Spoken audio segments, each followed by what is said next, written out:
അങ്ങനെ സ്വീഡനിൽ വന്നിറങ്ങിയിട്ട് അവിടുന്ന് ഒരു 170 കിലോമീറ്റർ വണ്ടി ഓടിച്ചിട്ട് വേറെ ഒരു പോർട്ടിലേക്ക് വന്നതാണ്. ഇനിയിപ്പോൾ ഇവിടുന്ന് നേരെ ഡെൻമാർക്കിലേക്കാണ് പോകുന്നത്. ഇപ്പോൾ ടിക്കറ്റൊക്കെ എടുത്ത് 12ാമത്തെ നമ്പർ ലൈനിൽ വണ്ടി നിർത്തിയിട്ടാണ് പറഞ്ഞേക്കുന്നത്. ഓരോ അരമണിക്കൂർ 20 മിനിറ്റ് കൂടുന്ന സമയത്ത് ഇവിടുന്ന് ഫെറി ഉണ്ട്, ചെറിയ ഫെറിയാണ്. അപ്പോൾ അത് കയറിയിട്ട് നേരെ ഡെൻമാർക്ക്.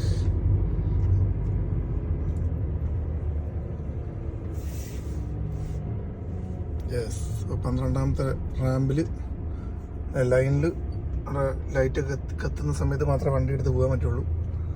അവിടെ ഫെറി വന്ന് കിടപ്പുണ്ട്. 20 മിനിറ്റിനുള്ളിൽ ഇവിടെ നിന്ന് പോകാമെന്നാണ് വിചാരിക്കുന്നത്. വണ്ടികളൊക്കെ അതേമാതിരി ഇവിടെ നിർത്തിയിട്ടേക്കുവാണ്, അവരവരുടെ ഊഴം കാത്തിട്ട്. കൊള്ളാം, നൈസായിട്ട് സെറ്റപ്പാണ്. അങ്ങനെ പച്ച ലൈറ്റ് കത്തിയതിൻ്റെ അടിസ്ഥാനത്തിൽ വണ്ടി അവിടെ നിന്ന് എടുത്ത് ഫെറി കയറാൻ വേണ്ടി പോവാണ്. ഇത് ആകപ്പാട് 1 മണിക്കൂർ മാത്രമുള്ള ചെറിയൊരു ഫെറിയാണ്. ഇത് കയറുക വഴി ജങ്കാറിന്റെ ഒക്കെ മാതിരി, ജങ്കാറെന്ന് പറയാൻ പറ്റില്ല, കുഴപ്പമില്ലാത്തൊരു സെറ്റപ്പ്. വലിയ ശല്യമില്ലാത്തൊരു സാധനം. നമ്മൾ കയറുമ്പോൾ പറഞ്ഞ ഒരാൾക്ക് നേരം കൂടി എല്ലാമാണ് പറയുന്നത്.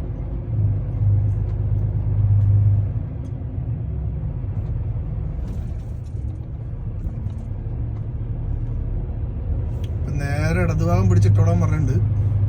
ഇവിടെ 3 ട്രാക്ക് ഉണ്ട്. ഇടത്തോടം പിടിച്ചിട്ട് ഇട്ട് ഞാനാണിതിൽ ഫസ്റ്റ് ട്രെയിലറായിട്ട് കയറി വന്നത്. അപ്പോൾ അതുകൊണ്ടാണ് ഇറങ്ങി പോകുമ്പോഴും ആദ്യം എനിക്ക് തന്നെ പോകാൻ പറ്റുന്നത്. ഞാൻ അതല്ല തിരിച്ച് പോയ ദൂരം മൊത്തം റിവേഴ്സ് എടുക്കേണ്ടി വരുമെന്ന് അറിയില്ല.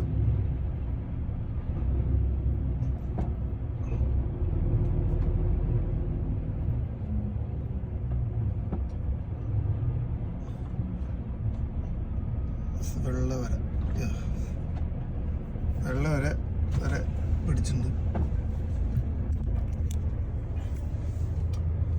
മറ്റ് ട്രക്കുകളും ബൈക്കുകളും കാറുകളൊക്കെ അപ്പുറത്ത് വന്ന് കിടപ്പുണ്ട്.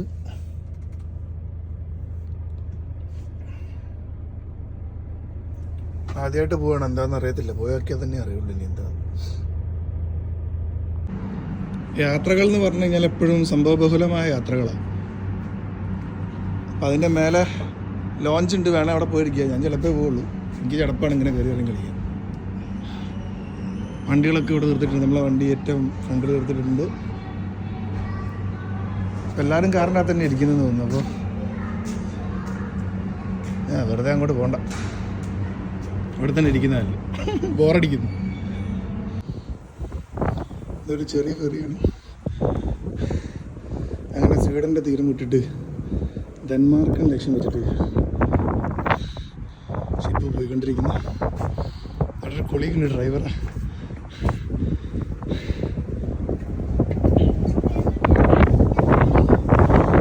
പച്ച കളർ വെള്ളം.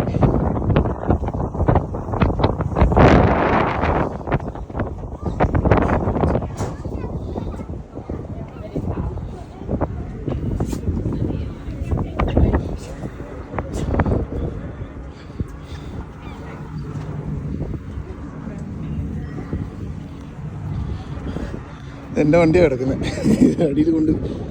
എനിക്കൊന്നും അങ്ങോട്ട് പോകാൻ പറ്റില്ല കേട്ടോ, പറ്റും തോന്നുന്നില്ല, അറിയത്തില്ല.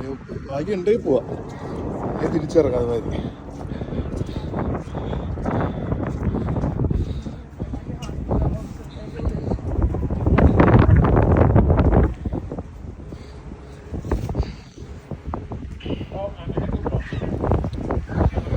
ഒരു തീരം വിട്ട് അടുത്ത തീരം ലക്ഷ്യമാക്കിയിട്ട് യാത്ര ചെയ്തുകൊണ്ടിരിക്കുകയാണ്.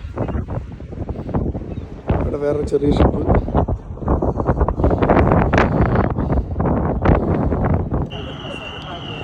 ഇതാ കാണുന്നതാണ് ഡെൻമാർക്ക്. ആകെ എത്ര, ഇവിടുന്ന് അവിടെ വരെ 13 കിലോമീറ്റർ എങ്ങാണ്ടാകുന്നുണ്ട് ഫെറി, വെറും 13 കിലോമീറ്റർ. അപ്പോൾ അവിടേക്ക് ഒരു 3/4 മണിക്കൂർ, 1 അവർ ഡ്രൈവാണ് ഇവിടുന്ന് അങ്ങോട്ട് കപ്പലിന്. 1 മണിക്കൂറിനുള്ളിൽ നമ്മൾ ഇവിടുന്ന്, എൻ്റെ വണ്ടി കിടക്കുകയാണ് അവിടെ താഴെ. ഇത് എടുത്തുകൊണ്ട് ഇപ്പോൾ പോർട്ടിൽ വെളിയിൽ പോകും.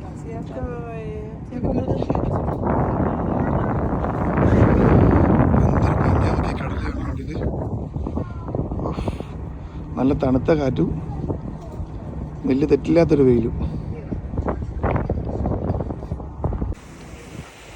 കപ്പലിങ്ങനെ പോകുമ്പോൾ ഈ തിര അടിക്കുന്നത് കാണാൻ ഭയങ്കര രസമാണ്.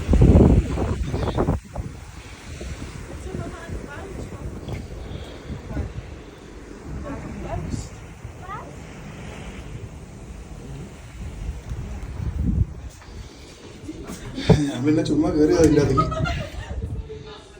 മറ്റേ ലോണ്ടറിയും കാര്യങ്ങളൊക്കെ ഉണ്ട്. ലോണ്ടറിയും മറ്റേ റൂമും കാര്യങ്ങളൊക്കെ ഉണ്ട്. നമുക്ക് അതിൻ്റെ ആവശ്യമില്ല. മണിക്കൂർ അടുത്തേക്ക് കുറേ കയറിയിട്ട് എന്തൊക്കെയാണ് താഴത്തെ തിരിച്ചിറങ്ങാം. നേരെ പോയി വണ്ടിക്കത്തില്ല. റെസ്റ്റോറൻ്റ് ഉണ്ട് അവിടെ. റെസ്റ്റോറൻ്റ് ഉണ്ട്, ടോയ്ലറ്റ്സ് ഉണ്ട്, പിന്നെ ലിക്കറും കാര്യങ്ങളൊക്കെ വാങ്ങാനുള്ള ഷോപ്പിംഗ് സെൻറ്റേഴ്സ് ഉണ്ട് ഉള്ളിൽ. ഡ്യൂട്ടി ഫ്രീ ആയിട്ടുള്ള കൗണ്ടേഴ്സ്. എവിടെ പോയി കഴിഞ്ഞാലും കുപ്പിക്ക് ഒരു പഞ്ഞമില്ല എന്ന് പറഞ്ഞു കഴിഞ്ഞാൽ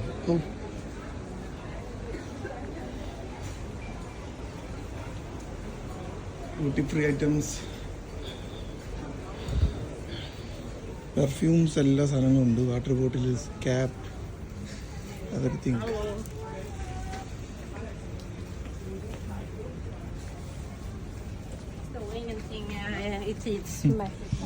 ഇത് ക്ലോസ് ചെയ്തിട്ടേക്കാന്ന് പറഞ്ഞിട്ടോ ഇന്ന് വാങ്ങാൻ പറ്റത്തില്ല എന്ന് പറഞ്ഞു.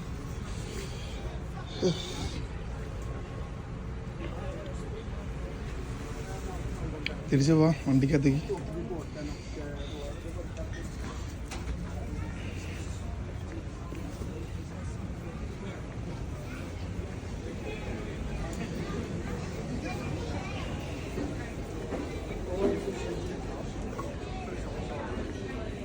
കുറേ യാത്രക്കാരുണ്ട് ഇതിൻ്റെ അകത്ത്, സഞ്ചരിക്കുന്നുണ്ട്.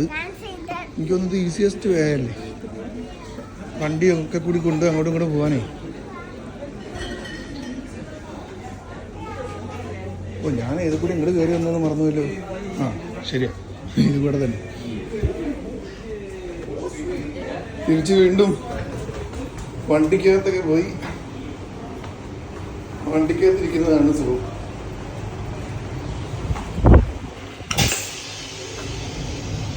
തീരം കാണാനൊന്നും വലിയ മൂടില്ല. ഇങ്ങനെയൊക്കെ തന്നെയാണ് അടിക്കുന്നത് മൊത്തത്തിലേ.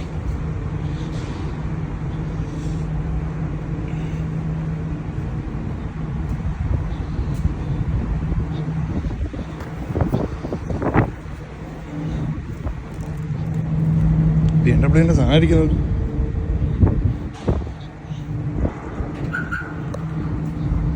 നമ്മൾ വീണ്ടും തിരിച്ച് നമ്മുടെ വണ്ടിയിലെത്തിയിരിക്കുകയാണ് സുഹൃത്തുക്കളെ. വെയിറ്റിംഗ്. അങ്ങനെ പോർട്ടിലെത്താനായി. പിന്നെ ഫ്രണ്ടിലെ സെറ്റപ്പൊക്കെ പൊക്കിക്കൊണ്ടിരിക്കുകയാണ്. ഒരു ഏറ്റവും ഫ്രണ്ടിലായതുകൊണ്ട് ഇത് കാണാൻ വേണ്ടി പറ്റിട്ടോ, അല്ലെങ്കിൽ പറ്റത്തില്ലായിരുന്നു.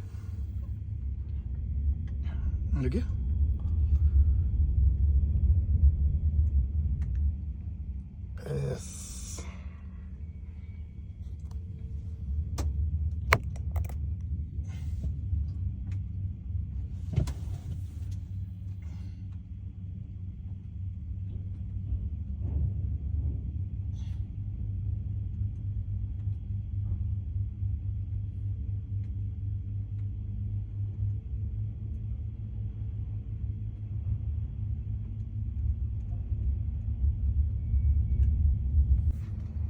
പതിയെ പതിയെ റാമ്പിലേക്ക് അടുത്ത്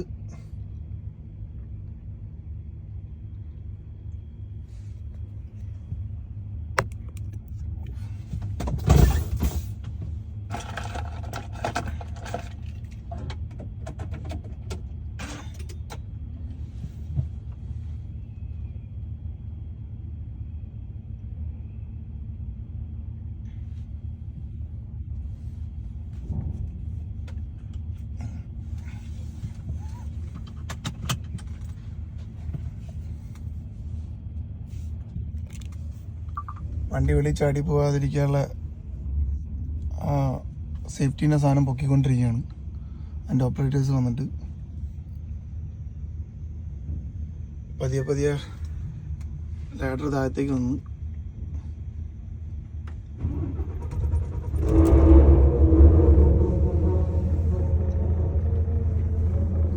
ഇതിപ്പോൾ പെർമിഷൻ കിട്ടിക്കഴിഞ്ഞാൽ പുറത്തേക്ക് ഇറങ്ങി പോവാം.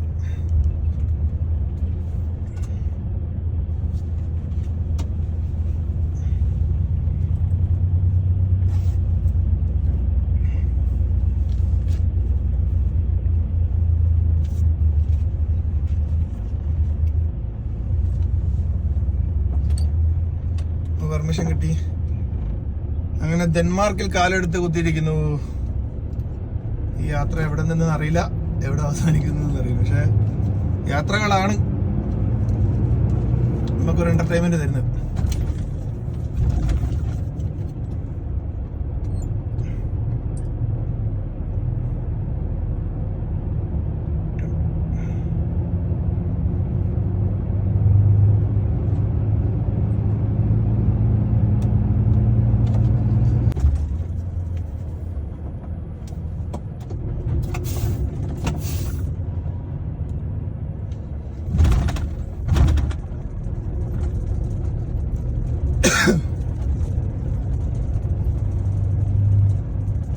ഇതിന്റെ ഏറ്റവും വലിയ കോമഡി എന്താന്ന് വെച്ച് കഴിഞ്ഞാൽ ഇവിടെ എന്ത് ചെയ്യണമെന്നോ എങ്ങനെ ചെയ്യണമെന്നോ എന്താ ചെയ്യേണ്ടതെന്നോ ഒന്നും അറിയില്ല.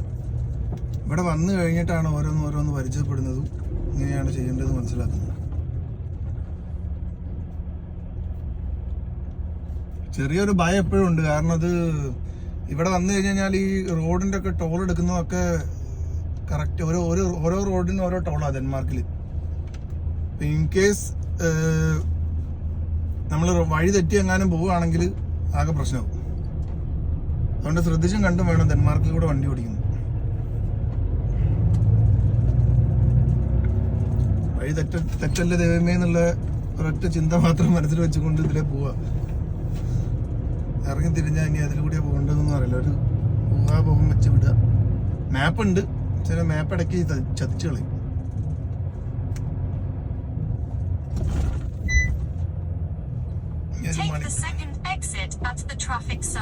Okay madam.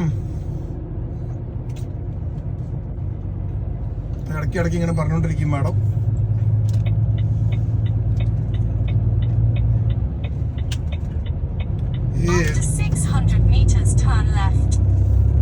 ഈ അറിയാത്ത വഴിക്ക് പോകുമ്പോ കിട്ടുന്നൊരു എക്സൈറ്റ്മെന്റ് എന്ന് പറഞ്ഞാൽ വേറെ തന്നെ ഒരു സംഭവമാണ്. കാരണം ഇതുവരെ പരിചയമില്ലാത്ത വഴിക്ക് പോകണം, എന്നിട്ട് ഇങ്ങനെ ഒരു ഭയം ഇങ്ങനെ വരുമല്ലോ. ഈശ്വരാ തെറ്റിപ്പോവും.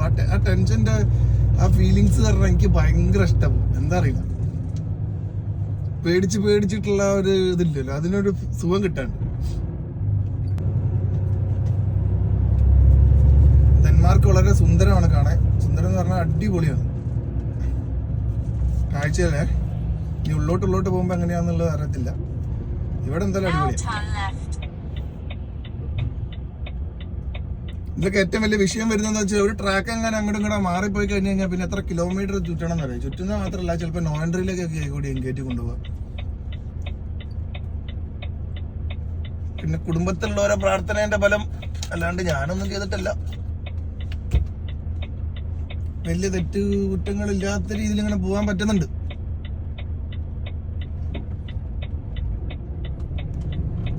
ഇത് എടുക്കുന്നതേമാതിരി തന്നെ എനിക്കത് അപ്ലോഡ് ചെയ്യാൻ അറിയാത്തതാണ് എൻ്റെ ഏറ്റവും വലിയൊരു പോരായ്മ എന്ന് പറയുന്നത്. ഇതൊക്കെ എഡിറ്റൊക്കെ ചെയ്തിട്ട് വിടാൻ പറ്റുകയാണെങ്കിൽ കാഴ്ചക്കാരായ നിങ്ങൾക്കും ബോറടിക്കാത്ത രീതിയിൽ ചെയ്യാമായിരുന്നു. പക്ഷെ എനിക്ക് അറിയത്തില്ല എങ്ങനെയാ ചെയ്യേണ്ടത്. അധികം വൈകാതെ തന്നെ ഇതിനെപ്പറ്റി നല്ലൊരു റിസർച്ച് നടത്തി പഠിച്ചിട്ട് നല്ല രീതിക്ക് തന്നെ അപ്ലോഡ് ചെയ്യാൻ വേണ്ടി ഞാൻ ശ്രമിക്കുന്നതാണ്.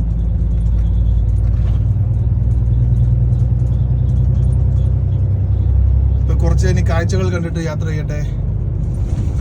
വീണ്ടും കാണാം. ബൈ.